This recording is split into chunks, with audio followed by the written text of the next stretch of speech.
me hold your hand so tight and show you how much I never leave you. Let me hold your hand so tight and show you how much I never leave you.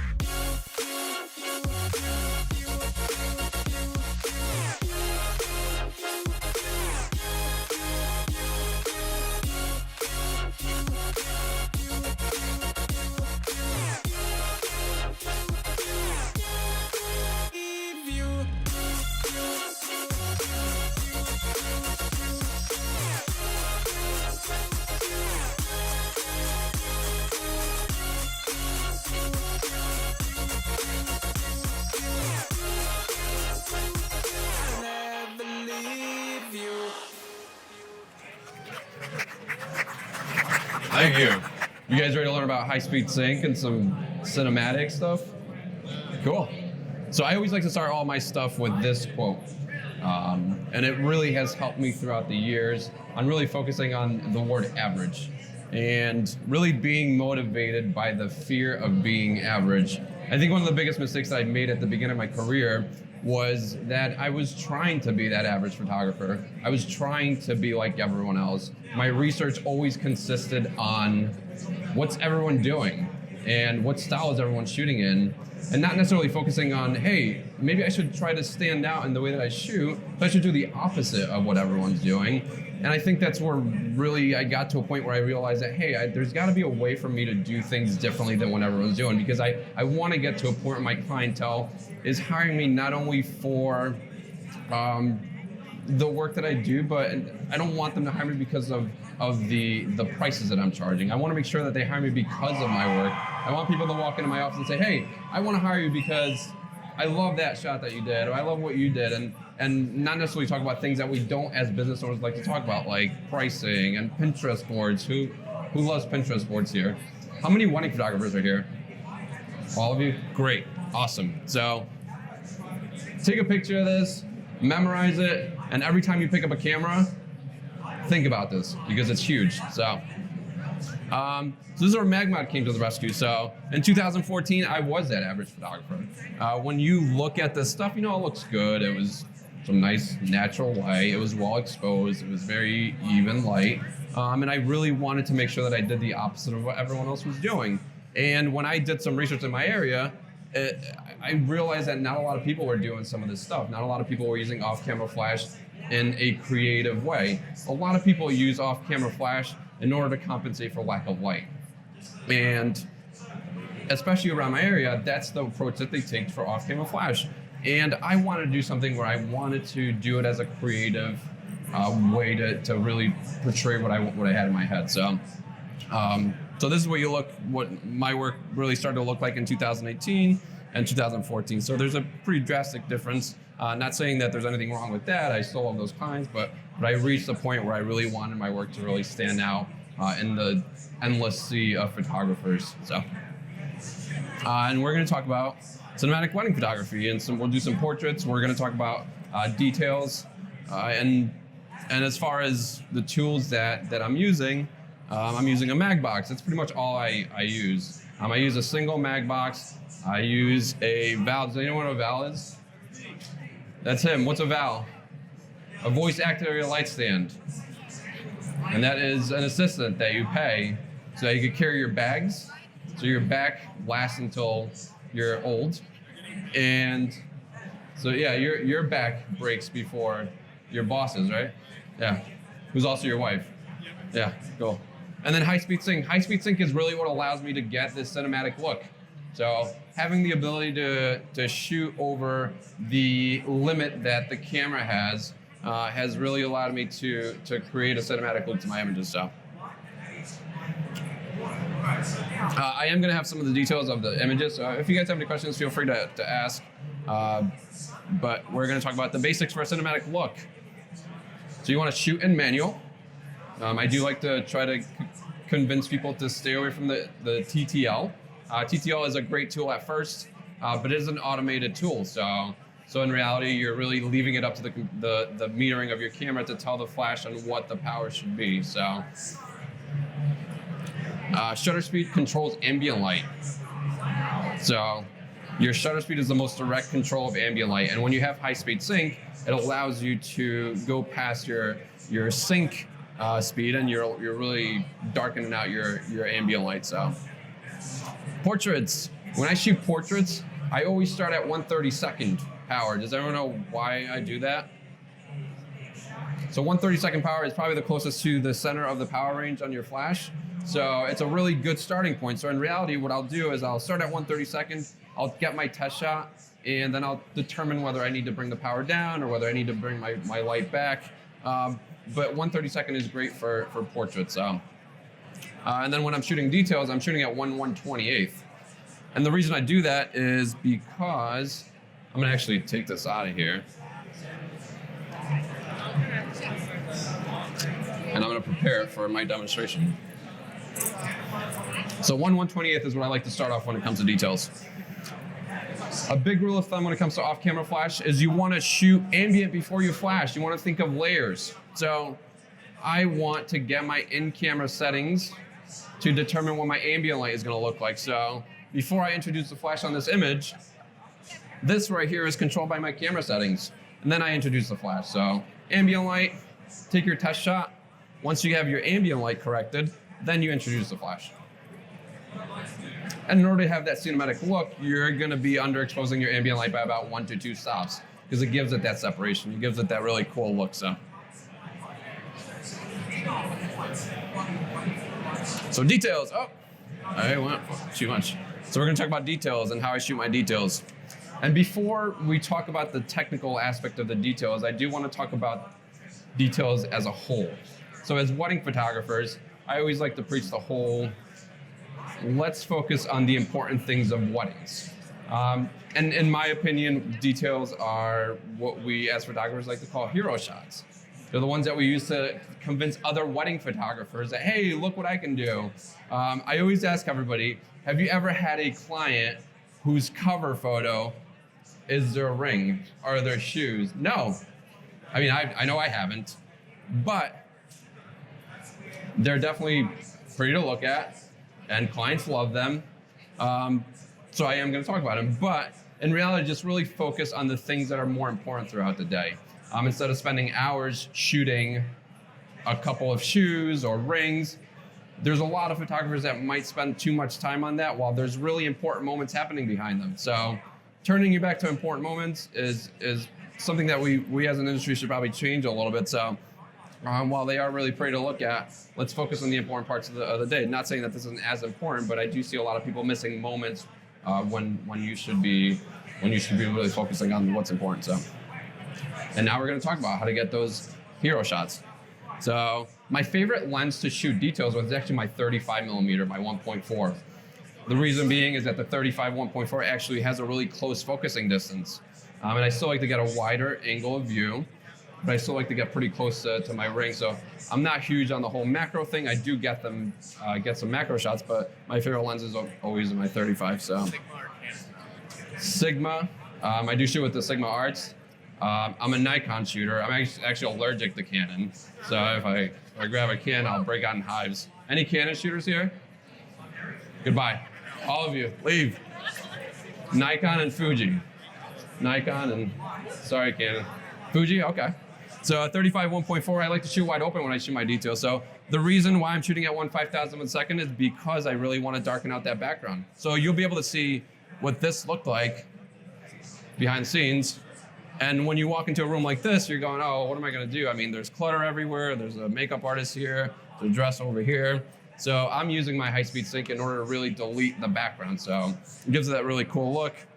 The light was actually directly up above this, so I was able to get the reflection of the shoes. I actually used putty to stand the rings up with this. So. Did you use a MagBox? MagBox, yep. So why I took this off is because, and why I use 1/128, because I'm really close to my details. So if I'm taking pictures of a pair of shoes, actually, you know what? Let's take my shoes off. So let's say I have my shoes, these beautiful bridal shoes. I'm gonna put them right here. I'm really close to them. So, and that's why I only use 1/128 power on my flash. So the closer you are to your subject, the softer the light is gonna be. So So when I take my test shot, this is going to be completely dark. The only light that's affecting this image is the flash light. There's no ambient light coming in because of my shutter speed. So you want to bring your shutter speed up until the ambient light is not present. Test shot should look completely dark. 1/120th flash power, and you want to be really close to your subject. So 35mm lens is my favorite lens for that. So portraits. So these are actually shot with one of my newer cameras, which is a Fujifilm GFX, and these are also shot with a Magbox. I always shoot with the Magbox. I'm not big on any other. I like the look of the softbox. So these are mostly all at about 45 degrees. You can actually see which side I'm shooting them at. So I'm like right up here. I'm shooting down at it, and again, I'm really controlling my ambient light with my shutter speed. That's the biggest control that I like to use when it comes to my cinematic look to the images. Just really dialing down my shutter speed and then introducing the flash afterwards. So, and I'm pretty much shooting wide open. In order to shoot wide open, that's where it allows me to shoot with high-speed sync. So this is a tilt shift. So 45mm tilt shift, f2.8, 1/1000 to really cancel out the light. Anything that you see back here is any spill from the softbox, and I think it actually looks pretty pleasing. So 8200 is my favorite light. So, and I'm at 1/32 because that's usually where I start off. So 45 to 9 degrees. So right here is at 45. I really want to get some nice split lighting where it's really going to be dark on this side. You want to be at a 90-degree angle. So always want to be above the subject's eye level. If you go below, then you're going to start to create some really weird shadows. So, and these are some angle of this is the softbox here, the Magbox. This is my assistant. I usually communicate with him and I tell him where I want him to stand. So, and I usually composite them out. So I'm big on compositing. So my test shot is usually the one that I'll use in Photoshop to composite my assistant out, assistant or second shooter. Again, same settings. If you notice some of the settings, everything's above the 250th limit because it allows me to shoot wide open or close to wide open, and it still allows me to really cancel out that ambient light. So 35mm, I'm at 1/8000th of a second. So again, going back to that whole detail thing, if you take a test shot, it's going to be completely dark. The only light that I want affecting my image is the one that's coming from the Magbox. So. Is the left just unprocessed, or? Yeah, this is just straight out of camera. So this is after it's being edited. So I do use presets. I use small presets. So composites. So this is one of my favorite things to do during weddings. This is a Last Supper composite. And you'd be surprised just how easy these can be once you start doing them from time to time and you get used to really getting to the hang of things and how to achieve this look. So again, you're in the thousands with your shutter speed to really cancel everything out. If I just took one softbox, if I just took the Magbox and I just lit them with an individual shot, you'd have a lot of ambient light here. You really wouldn't be able to control the individual lights. So what I do is I just get them really close to my subject and I individually light every person, and then I composite everything into Photoshop. So I actually, if you guys do go to our YouTube channel, which is Steel and Flint Society, you can see an edit video on how I process these images. So there's a total of 9 images. This here is also a composite. And this actually leads me to a pretty good story. When we were actually shooting this wedding, we were walking back to our car. We were transitioning from the first look to the venue, and we were walking back, and I was with my second shooter, and I said to her, let's just go to the parking lot. And she said, no, let's go through the lobby to see if the bridesmaids are there. And we walk in, and they're just kind of hanging out. The shuttle was supposed to get there about 10 minutes from that time, and I said, when I walked into the lobby, I was thinking to myself, like, this is really a great opportunity to create an awesome composite, so a really Vogue-looking shot. And my second shooter was like, well, let's do it. And I said to myself, no, we don't have time. We only have 10 minutes. Let's just go. And she convinced me to do it. And I went up to the bride and I said, hey, do you mind if we do a really cool shot that's going to take I don't know, maybe 10 minutes, and they were all for it. So what she did, usually my second shooter at the time, it wasn't my assistant, but she put everything together. I mean, obviously, you guys have seen this before. It only takes a couple of seconds to put together. And then I just asked her to just light everybody individually. So one of the things that you want to keep an eye on is to make sure that everything is lit from the same side. So if you look at the straight out of camera images, everything is lit from the same side. So it's a nice consistent look. So light each person individually. You want to edit in Photoshop as layers. Again, if you go to our YouTube channel, there's a lot of other educational stuff that will show you how to do this, but it's very simple to do. And of course, this happened. This happened yesterday too. Same direction of light, so make sure that the direction of light is the same. Then you want to create a layer mask, and then mask the bottom layer onto the top, and then you're going to merge down. And then Align Layers tool. Does anybody know what an Align Layers tool is in Photoshop? You do now, because you came to my workshop yesterday. The Align Layers tool is probably the best thing that you can do when it comes to composites. When you think of a composite, you think of, I need to set up a tripod. I need to make sure that there's no movement at all. I actually shot this handheld. So all I'm doing is I'm just telling my assistant to light each person individually, and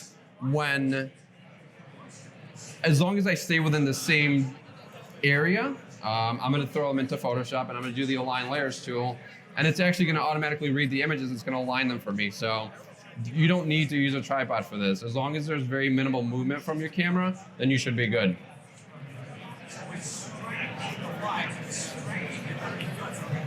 Oh. Does anyone have any questions about the composites? No? Cool. Reception. So reception shot. So this is with a 24 millimeter. This is usually the angle that I'll like to use. If we're doing any type of starburst effect or anything like that, then I'm probably shooting at like f16, f11 in order to create that effect. So when you're shooting at that type of aperture, you're really going to need a lot of power to compensate for the lack of light that's coming into your sensor. So what I do is I have my voice activated light stand on the corner of the dance floor, and I typically have him hold an AD600, which is a really powerful light, again, in order to compensate for the lack of light that's coming in. So ISO 400, and I'm at half power on my strobe, so it requires a lot of power in order to create this look. So if I was at f1.4, I wouldn't get this, but it also wouldn't require as much power on my flash, on my strobe. And this is also the same type of a shot. I mean, this is at f2.8, so it does look a little bit different. Everything's not in focus like the other one. I'm usually shooting with my 24 millimeter. And again, the same thing, just my assistant is at a corner. I keep him in the corner, and I'm moving around. And if I need to move, I just kind of signal for him to move. And so he's usually here, right at the corner, and I'm shooting into whatever the most interesting background is. So, and I'm at 116 flash power. So, and this was actually a pretty dark venue. So when you're at this type of venue, it doesn't require that much power. So you could do it with a speed light, you could do it with an AD200. So the great thing is that as long as you have your assistant just pointed at them, you're basically just balancing out your ambient light with your flash power. So. Yep, so your ambient and flash balance, that's super important. That's something that takes a while to get used to. You really want to make sure that your ambient light is corrected, and you want it to look the way you look, the way you want, and then you introduce the flash to be able to balance everything out. Oh. And more of the same style. I just have my assistant walking around with me with the mag box. A lot of people ask me, hey, isn't that a little distracting if your assistant's walking around with a mag box? When your guests have had a couple of drinks in them, no, we're good. If the guests have had a couple of drinks in them and they don't care what's happening, you can walk around with a 60-inch softbox, they won't care. So, and that's the same type of style. I recognize her, she's right there. That's my wife. I was actually working as a guest and photographer, so. And then the most important thing that you can take away from this talk Emotion trumps everything else. Fancy lighting is not as important as emotion. When you're dealing with the reception, just throw your flash on camera, do a mag bounce, and just get in the action. Really focus on capturing emotion. I would much rather see a poorly lit shot that captures emotion as opposed to a fancy shot that doesn't capture anything, it doesn't have any essence in it. So the first step to receptions is always throw your flash on camera, mag bounce, bounce it on a wall, bounce it on a ceiling, and just really get in everybody's faces in a very polite way.